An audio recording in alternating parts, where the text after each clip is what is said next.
It's just a little throwaway line in a much bigger story, but sometimes those little throwaway lines are very helpful, and they really stick with me. I'll show you what I mean. Here's the headline in the Wall Street Journal. The headline is, "Anxious trading partners promise to buy American to stave off Trump's tariffs." And you've seen a million articles like this, right? The bulk of the article under that headline is about what you would expect. Again, you've seen a lot like this. It's about various countries trying to strike deals with the U.S.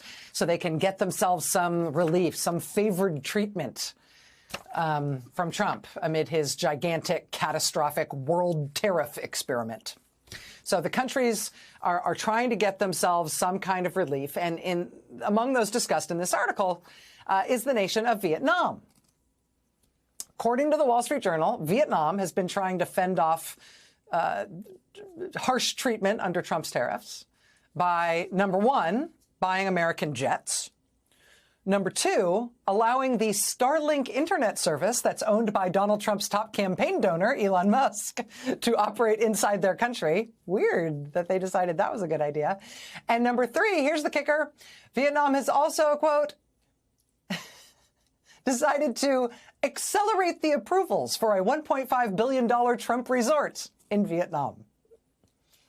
Oh, weird how that might get you better treatment from the U.S. government.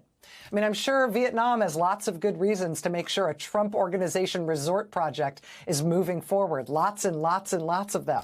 It's weird that they think that might be correlated with the U.S. government giving them some sort of favorable treatment. But let's just stick a pin in that one for a second. There's another story I want to tell you.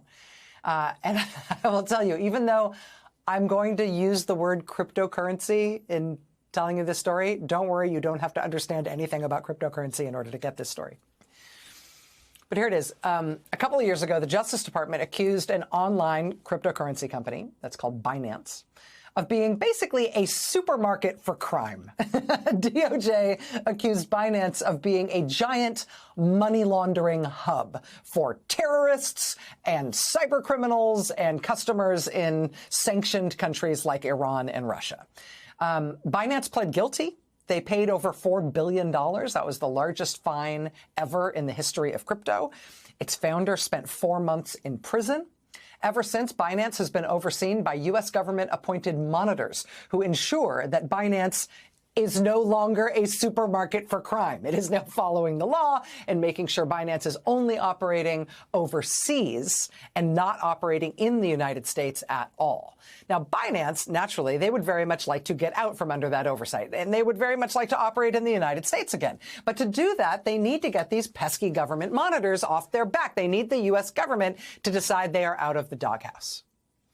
And it would make their return easier, of course, if their founder were no longer a convicted felon. Well, when Donald Trump won the election last year, Binance sensed opportunity. This is also from the Wall Street Journal, quote, at an Abu Dhabi crypto conference last December, weeks before the inauguration, in the whales-only back room accessible to attendees who had paid $10,000 for a VIP pass, Binance's founder mingled with Trump's son Eric, and Trump allies. Eric was there to promote World Liberty, a crypto venture the Trump family had founded months earlier. For World Liberty, Binance's market power could help turn it into a serious player in the crypto industry. Binance has more than 250 million users. The more World Liberty cryptocurrency in circulation, of course, quote, the more the Trump family could profit.